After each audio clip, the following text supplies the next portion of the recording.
ndagusohoje cyane uwo dukurikiranye. Nitwa Antoinette Niyongira, hano turi ni kuri Women Foundation Ministries, hari igikorwa bagira ngaruka mwaka cya Thanksgiving niko bakita. Ntiwashima Imana utanatanga, ariko kuko itahari mu buryo buri tangible tuyishimira mu bikorwa. Wamye n'ubudukunda gufasha cyane cyangwa byaje guhinduka? Gufasha mu bikorwa ntago byari bindimo. Thanksgiving in action. Zedoneri wazanye madamu cyangwa ni madamu wakuzanye mu gikorwa cyo gushima? Ingaruka nziza zakugezeho n'izihe rero? Twigishijwe gushima Imana kandi tukabikora mu bikorwa. Hari nk'umuntu wenda udukurikiye akavuga ati ndumva ari byiza ashaka gufasha, yabigeraho ati? Umuntu uwo ari wo wese aba hafi n'abakure ni karibu kugira ngo baze dufatanye. Ni igikorwa navuga ko dukwiye gushyigikira, ukagishyigikira nk'igikorwa gikwiye umuntu ufite umuntu. Ndagusohoje cyane wowe ushobora kuba uri kudukurikirana. Hano turi ni kuri Women Foundation Ministries, hari igikorwa bagira ngaruka mwaka, ni igikorwa cya Thanksgiving niko bakita. Ngewe ukubwira nitwa Antoinette Niyongira, ariko sindi jyenyine, ndi kumwe na Apostle Mignon Kabera. Wiriwe neza? Wiriwe Antoinette. Urakomeye? Turaho. Hanyuma ntabwo turi twenyine, turi kumwe n'abandi bantu bari hano, turi kugenda tuganira bansobanurira kuri Thanksgiving ya hano muri Women Foundation Ministries ko itegurwa uko ibimeze mu buri mwaka, cyane ko ari ibintu bimaze imyaka irenga 10. Reka ntatinze rero mpite nakira umuyobozi akaba n'umushumba wa Women Foundation Ministries, n'ababwiye izina rye. Karibu nanone. Murakoze cyane. Hanyuma mugira n'igikorwa cyo gushima buri mwaka? Ego. Icyo gikorwa giteye gite, cyaje gute? Ni igikorwa tugira ngaruka mwaka, ni inshuro ya 13 cyitwa Thanksgiving. Rero gushima mu Kinyarwanda bakoresha ijambo gushima, ariko mu Cyongereza ni ijambo Thanksgiving. Harimo thanks, harimo na giving, amagambo abiri. Ukuvuga ngo niba harimo gushima harimo no gutanga. Donc Thanksgiving, you thank God and you give.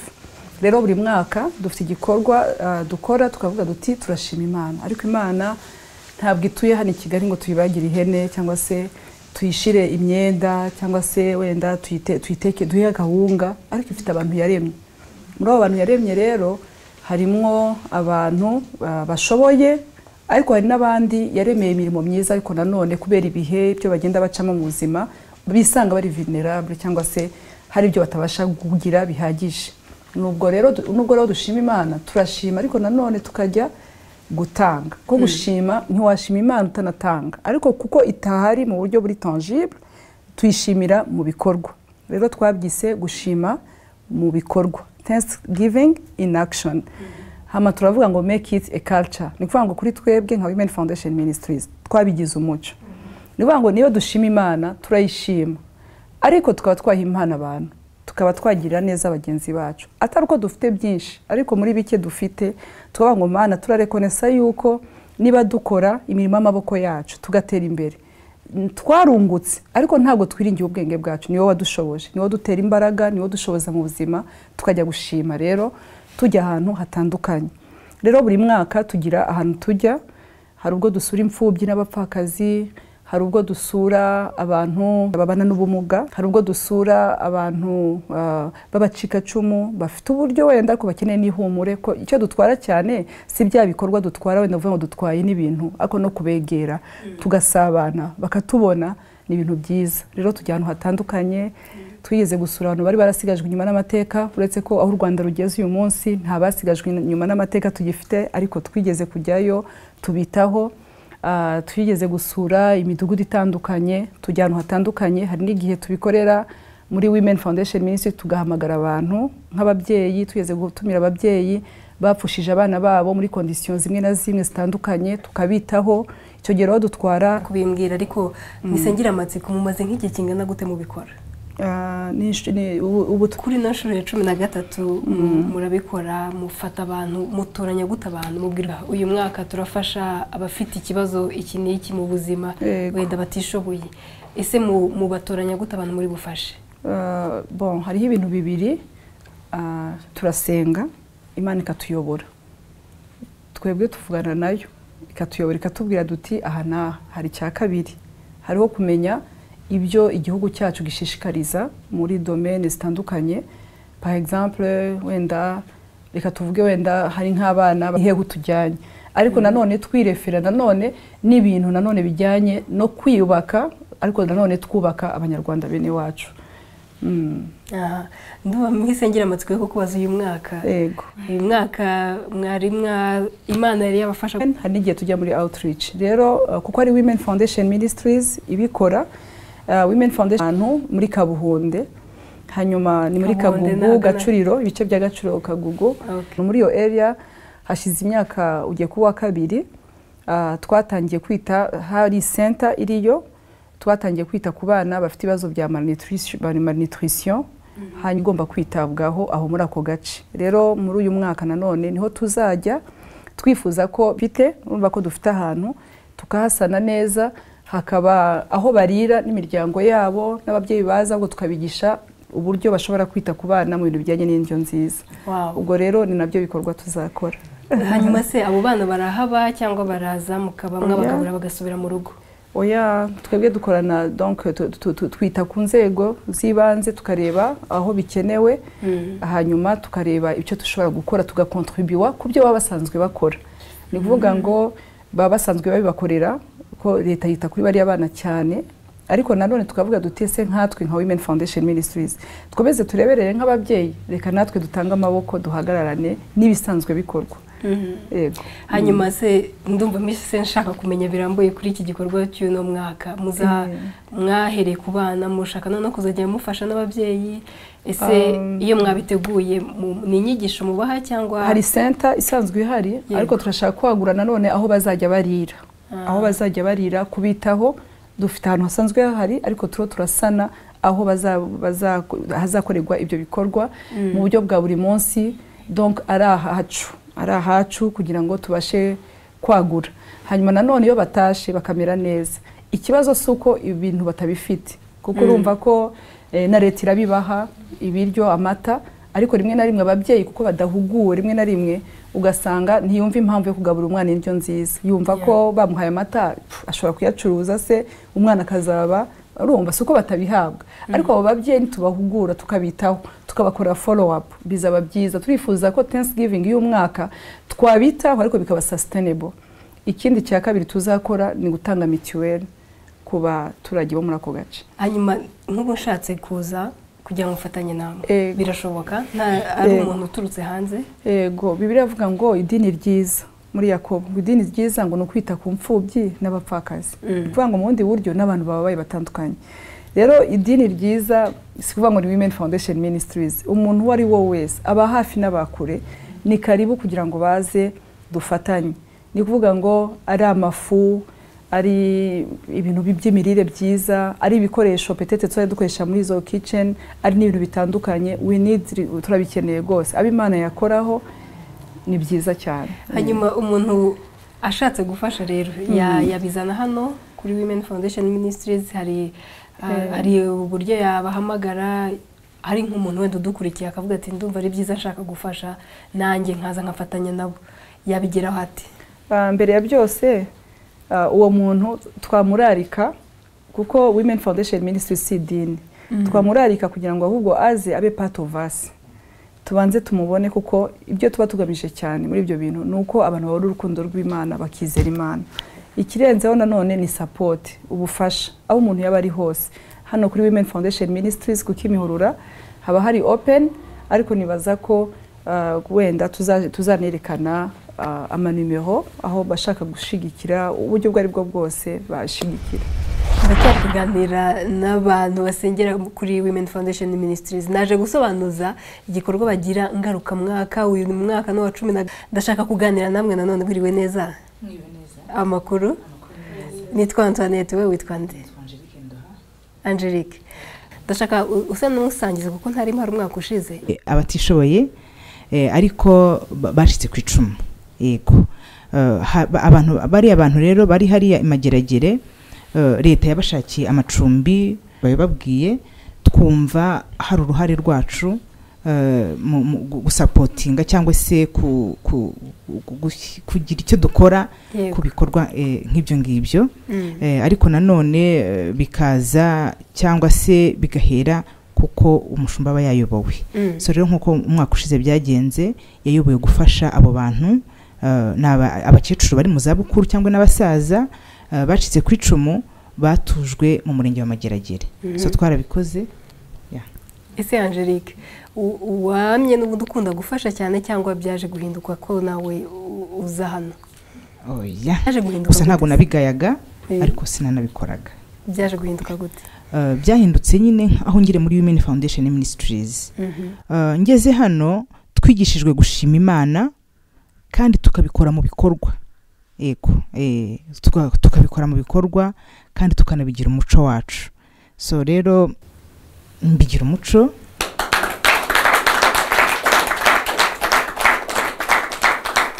Warumbwiye ko mbere utabikoraga cyane, ntiwabyangaga ariko ntiwanabikoraga. Ubu se Angelique w'icyo gihe utarabikoraga, urabizi iyo ufashije umuntu hari ukuntu wumva hari ikintu gihindutse muri wowe, hari umunezero no kunyurwa ugira mu mutima wawe. Sinzi niba wowe ariko bimeze, niba mushaka kukubaza wumva Angelique washimaga Imana akavuga ngo Mana warakoze, Mana warandokoye jenoside, Mana wampaye abana 3, Mana wampaye umugabo, ibyo bikarangira. Ariko Angelique w'uyu munsi nzi ko mu gushima kwanjye ngomba kubikora in action, nkabishyira mu bikorwa. Ubu nzi ko cyangwa se nigishijwe kandi ndabyumva neza ko Imana dusenga cyangwa Imana dushima ntabwo tuyibona nyine mu bikorwa dukorera, ariko kugira ngo njye kwisangaho yicaye nyibwire ngo Mana warakoze, namenye koko ngomba kunyuza muri babandi bari mu ishusho ryayo. Yego, rero iyo Women Foundation iteguye icyo gikorwa nkaza nkakora, numva nezerewe cyane. Yego, nkaza nkaba umwe muri abo ndi umunyamuryango wa Women Foundation Ministries. Iyo rero numvise ko imbaraga zanjye nazikoresheje muri icyo gikorwa, numva nezerewe. Ntago wabyumva ahubwo ngomba kuzaza rwose ukanyereka. Urakoze cyane ubuhamya bwiza uduhaye, ukansobanura neza uburyo wowe nkawe uba wiyumva nyuma yo gufasha. Mwiriwe neza? Mwiriwe. Angelique arambwiye ngo uri umutware we. Nibyo cyane.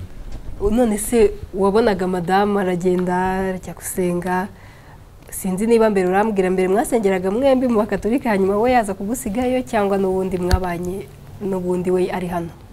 Twari kumwe muri Eglise Catholique, ariko akambara ko hari ahandi hari abadamu basenga kandi akumva arafashijwe.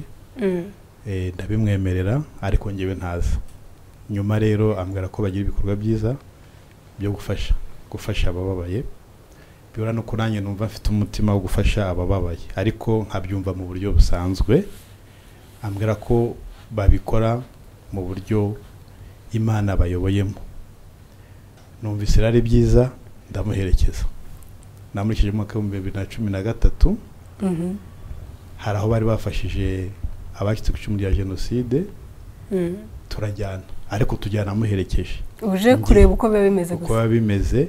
Ariko kumanga support aba nti umudamu wanjye ntabwo yajya ahantu wenyine, reka muherekeze ko nta kibagiyemo. Narebe n'ahantu aba yagiye. Turajyana rero, mbona ibikorwa ni byiza cyane, ufatirwa aho ngaho. Kuva icyo gihe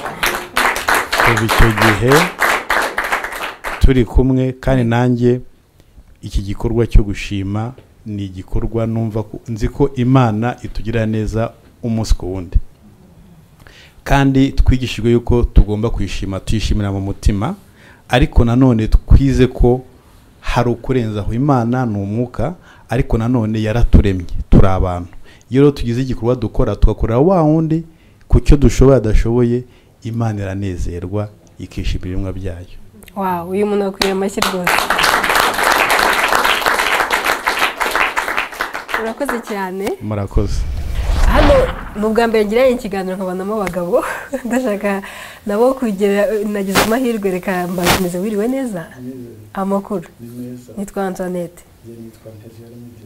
Dieudonne. Wazanye madamu cyangwa ni madamu wakuzanye mu gikorwa cyo gushima? Ni madamu wandaritse. waje nka ryari se watangiye kubikora ryari? ngira ngo maze nk'imyaka 5 n'umwaka wa 5 ndahangaha. Ubahanga no kuvuga usengera hano? Nibyo rwose. Uri muri iri torero? Rwose. Mbere se waruri? Nari umukatolike. Wari umukatolike? Uza gusanga madame? Madame nawe yari umukatolike, ariko hano ngira ngo n'umuryango mwiza cyane nituza kubiganiraho. Ntabwo ari umuryango ushingiye ku idini runaka, umuryango utavangura amadini.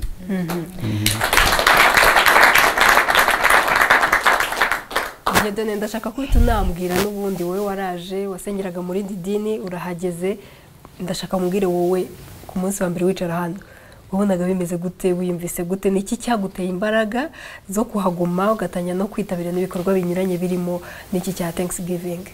Murakoze cyane ku kibazo mumbajije. Mbere na mbere ndagira ngo nshime Imana yashoboje umushumba nkuko yabibaganiriye kuri iki gikorwa cyiza, yamushoboje kugira ngo agikore akituyoboremo. Nge rero ni n'igikorwa gikomeye kuri nge kuko nicyo gikorwa cyankoze ku mutima mbere ya byose, kigatuma numva ngomba kumufata amaboko nkamushyigikira nkafatanya na bagenzi banjye. Ni igikorwa mbona kindashyikirwa, sinange ngira ngo ubyemeza njyenyine, hari n'ibihembo Women Foundation Ministry yagiye bibonera, bityo ni igikorwa navuga ko dukwiye gushyigikira kandi tukagishyigikira tutagiye mu by'amatorero amadini, ahubwo tukagishyigikira nk'igikorwa gikwiye umuntu ufite ubumuntu. Mu by'ukuri ngenza nkuko mwari mubimbajije, najyaga nzana madamu nkamugeza hano akinjira agasenga, nkanibwira ko ari n'abadamu gusa bahari, ndetse akananshishikariza kuba naza, ariko ntibihite biza, ibintu byose bigenda gake.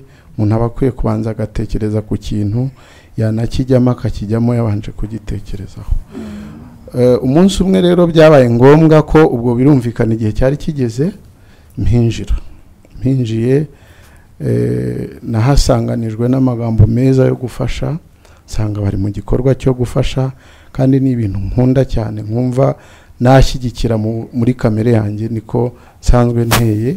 Ariko wenda nubwo nanabikundaga nanabishyigikira, ntabwo nari mfite opportunity nk'ihari ubu ngubu yatuma cyangwa se kugira ngo nanjye mbe numva ko nagira uruhare mu gufasha abakwiye. Ngeze aho gushyigikira numva binkoze ku mutima, mpitamo kubishyigikira, kandi mbonereho no gushyira ko bafite umutima wo gufasha no kumva ko dukwiye kubikora, kugira ngo ko baza tukajya twifatanya. Ni cyane nko ku gikorwa cy'uyu mwaka by'umwihariko tuzita ku bana babayeho mu buryo bw'imirire mibi. Murabizi ko igihugu cyacu gihora kibidushishikariza, cyane cyane nyakubahwa Perezida wa Repubulika abikomozaho kenshi muri disikuru ze hanze,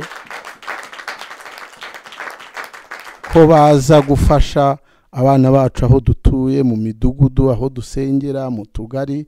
Oya, burya nabone ya migirire yacu myiza, ahitemo kudusanga, azaza icyo gihe adashidikanya. Ni igikorwa cy'indashyikirwa, kandi n'umushumba wacu akwiye gushyigikirwa, agashyigikirwa n'abantu bose, kubera ko ibyo bintu rwose ni ibintu ubona, usibye no kuba ari umukristo cyangwa se ari umushumba ufite intama ayoboye, n'umunyarwanda nyamunyarwanda ufite umutima yakaba yatekereza icyo kintu. Reka rero twebwe mu byo nasaruye mu muganura nagize, nanjye wa munsi ugere, nubwo gihe cyo kubitekerezaho ukumva wabifatiye umwanya ukwiye kugira icyo ukora. Ni muri urwo rwego rwose numva binezeza cyane, bituma ndaha, bituma numva nashishikariza inshuti yanjye, uwo dusengana, uwo twirirwana mu kazi. Urakoze cyane Dieudonné.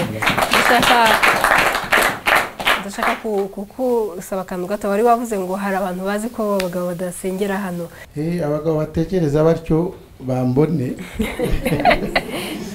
turimo turarebwa n'abantu batandukanye tugahuza imitima tugasengera igihugu cyacu tugasengera imiryango yacu tugasengera n'iterambere ndetse n'amahoro kandi usanga ari byiza cyane usanga binejeje usanga bahadutanze abagore bacu bashiki bacu baranezerewe babayeho neza urakoze cyane Dieudonné hari undi muntu turi kumwe hano wiriwe neza Antoinette amakuru bagize ikibazo cy'imirire ari muto rero iyo wumvishe ko umwana abuze ibiryo bigukora ku mutima kereka udafite umutima ariko umuntu wese atari no kuvuga ngo umubyeyi ishize n'iki gikorwa mwakoze cyakuryoheye cyane tunasangizwa bya bimeze icyo ingabo numvishe binkozeho cyane kuko urumva n'abantu bitangiye igihugu ariko wabona ko Imana yaganirije umushumba ko tujya ahantu nkaho sinkunda gufasha cyane cyangwa byaje guhinduka gufasha mu bikorwa ntabwo byari bindimo Thanksgiving Imana kandi tukabikora mu bikorwa hari nk'umuntu wenda udukurikiye akavuga ati ndumva ari byiza ashaka gufasha yabigeraho ati umuntu uwo ari wo wese aba hafi n'abakure ni karibu kugira ngo baze dufatanye ni igikorwa navuga ko dukwiye gushyigikira tukagishyigikira nk'igikorwa gikwiye umuntu ufite umuntu twese tugira umutima wo gushima ariko siko twese tubishyira mu bikorwa kimwe uyu mwaka ndetse n'indi myaka yose Women Foundation Ministries igira igikorwa ngarukamwaka cyo gufasha abantu b'ingeri zinyuranye muri uno mwaka barimo barafasha noneho abana ku bijyanye n'imirire abana bafite imirire mibi bakabasha kubafasha kuri uyu mwaka rero naje kugira ngo basobanure yayo mbere yayo twamaze kuva 2007 2007 kugeza 2017 tugiye kujya mu mwaka wa 11 twabikoraga buri wa kane kuva saa 5 kuri CHK muri departement y'abana hari departement y'umwabana ariko bafite abantu batabasura batabitaho bafite hose n'ababyeyi bari kumwe nabo cyangwa se abana bafite ibyo bibazo bitandukanye by'imirire bari muri CHK rero buri wa kane twajyagayo dufitanye partnership n'ibyo bitaro nka Women Foundation Ministries departement yacu ya social irimo abantu batandukanye abakorerabushake batandukanye ministeri muri rusange twatwaraga ifunguro rishitse gita kuri abo bana buri wa kane tubikora iyo myaka yose tugakora n'ibindi bikorwa byo gushima twita mu kwankuraja abaganga babitaho igikorwa nibuka twakoze dufata abaganga baho bita kuri abo bana tujya kubaraza mu hoteli bararuhuka kugira ngo bagire encouragement kugira ngo babe yankuraje komeza kuza bakita kuri abo bana ikindi nanone n'ibikorwa byo kugira ngo twishurire nk'abana badafite uko bashobora kwishura aho ngaho rero muri iyo myaka 10 hafi 11 twarabikoraga buri wa kane hanyuma rero tuza kuvuga duti ni byiza noneho nubwo twitaga ku bana bafite ibyo bibazo same department niki twakora noneho gihoraho nka Women Foundation Ministries ndetse na Noble Family Church witoro ryari maze kuza nyuma nibwo rero twatangiye center ntoya mu kwizera ariko n'abanyamuryango turavuga duti reka dufate abana bake tugirane tujye tukorana n'umurenge wacu wa Kinyinya kugira ngo twite kuri abo bana ubwo rero uyu mwaka ni nk'uwa kabiri tugiyemo ari nabwo nanone rero tugiye gukora Thanksgiving ya mbere ariko ibikorwa byabyo bisanzwe bihari ni Thanksgiving ya mbere y'abana bafite ibibazo by'imirire ariko ni ibintu dusanzwe dukora mu buzima bwa buri munsi yego ndabizi neza ko ntabwo twatandukana uba ufite byinshi ushaka kubwira abantu ndetse no kubigisha reka mbanze guha uno mwanya mutoya dusigaranye kugira ngo tubwire ijambo riri ku mutima wawe nk'umushumba ijambo riri ku mutima wanjye ni Thanksgiving gushima ndumva ari ugushima ndumva nabwira abari hafi n'abari kure guriya gushima ni ibintu binini cyane gushima dushima Imana ariko nanone no kurekonesa abantu Imana yakoresheje ni ikintu gikenewe gikomeye gifite umumaro cyane nabibwira n'abantu bari hirya ushaka kubujya mu rusengero uri umurokore mwiza cyangwa se uri umukatolike mwiza nkuko Dieudonné yabivuze hano turi impuza amatorero ntabwo turobanura amadini ariko mu by'ukuri ukaba ufite nk'umubyeyi wakureze akakurera mu minsi mibi akakwishura school fees akakwitaho akakumenya hari abantu bacumbitse ariko kenshi abantu iyo bacumbikiye abantu hari igihe umuntu ahava akavuga ati hari abamfashe nabi bandeze nabi ugasanga ntabwo umuntu agarutse aze no gushimira umuntu uko byibura yamucumbikiye mu rugo rwe akoga amazi ye akarana mu buriri bwe ibyo bintu byose ntitubirekonese ugasanga ahubwo ikintu cyakubabaje muri uriya muryango nicyo ushize imbere. Ariko twebwe hano muri Women Foundation Ministries muri ibyo gushima ngo tubigire umuco, dutoza abantu kuvuga ngo nubwo dushimye Imana ariko wakwibuka umuntu warakugiriye neza, haba mu rwego rw'imiryango, haba mu rwego rw'igihugu. Niyo mpamvu iyo tuvuye muri outreach turagaruka umunsi ukurikiyeho dusengera igihugu, tugasengera n'ubuyobozi bw'igihugu cyiza turimo. Ibyo byose turabikora, dushima Imana tuhekonesa n'abantu Imana yakoresheje. Rero ijambo numva mfite rijyanye no gushima, hari ahantu muri Zaburi ya 19 ku murongo wa 2 haravuga ngo amanywa abwira andi manywa, ngo maze ijoro rikabwira irindi joro. Umuntu uri hafi, uri kure, nta muntu kuri iyi si utaragize ijoro. Ntawe rwose, aleluya. Ntawe, yaba ari muri etage, yaba ameze neza, yaba aherutse kujya gupimisha gasanga vraiment examen bimeze neza. Ariko umuntu wese mu rugendo agira ijoro. Noneho aha muri Zaburi haravuga ngo ijoro ngo rihamagara irindi joro. Hari ibihe umuntu anyuramo akabona ijoro rirahamagara irindi joro. Ingwara zirahamagara ubukene, ubukene nabwo bugahita buhamagara ikindi kibazo, ugasanga ibintu byihuje. Ayo ni amajoro, kandi ngo ntabwo bigira amagambo ngo ariko birahamagarana. Ariko munsi mfite inkuru nziza ivuga ngo n'amanywa ahamagara andi manywa. Amen. Nuko amanywa nayo agahamagara andi manywa. Ngira ngo mbwira umuntu wigeze ijoro nkanjye, sibyo? Ari amajoro menshi, kuba wabyuka rimwe ukicara ukavuga ati ko hajya minervari zavahe, ukumva urabitekereje ukaryama. Ikindi gihe ukabyuka ukibuka ko ufite umubyeyi umwe usigaranye, undi ntawe uhari, wareba no mu miryango tuvukamo ukabona ntabwo uzi ko wabigenza. Ni ubuhamya butongeye gutanga Angelique nako Antoinette.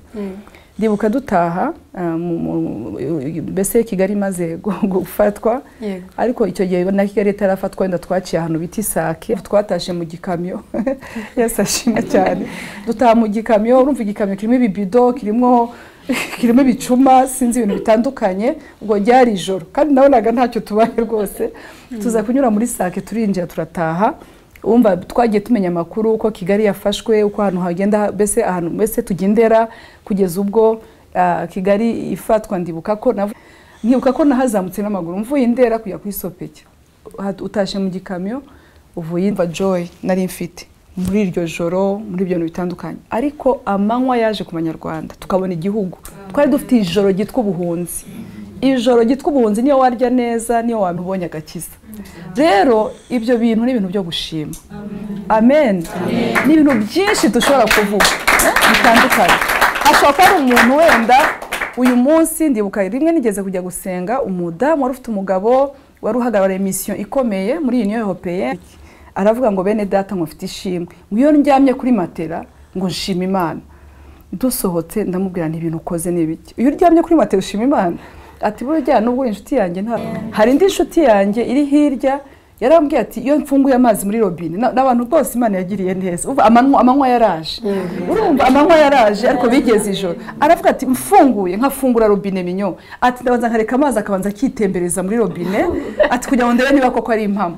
Atari ku uyu munsi iyo mbonye mfungura robine ati nshima Imana. Haleluya. Uyu munsi urahagarara bikemera. Uyu munsi uratwara imodoka, murabizi ko bamwe twajya tugendera ku magare, uvuye ku Giporoso ukagera hariya za Samuduha uri ku Gakinga. Aho Gakinga no kubona yo kukishura ntabwo byari byoroshye. Ariko uyu munsi dutwara amamodoka meza, turi amahoro, turishimye, dufite umutekano. Hari ibintu byinshi Imana yakoze. Rero nkaba nabwira umuntu uri hirya, nanjye nibwira mbwira n'aba turi kumwe muri Yesaya 51 ndibaza ku murongo wa 2 haravuga ngo mwibuke igitare mwasatuweho, ngo mwibuke n'urwobo rw'inganzo mwacukuwemo. Mwibuke igitare mwasatuweho n'urwobo rw'inganzo mwacukuwemo.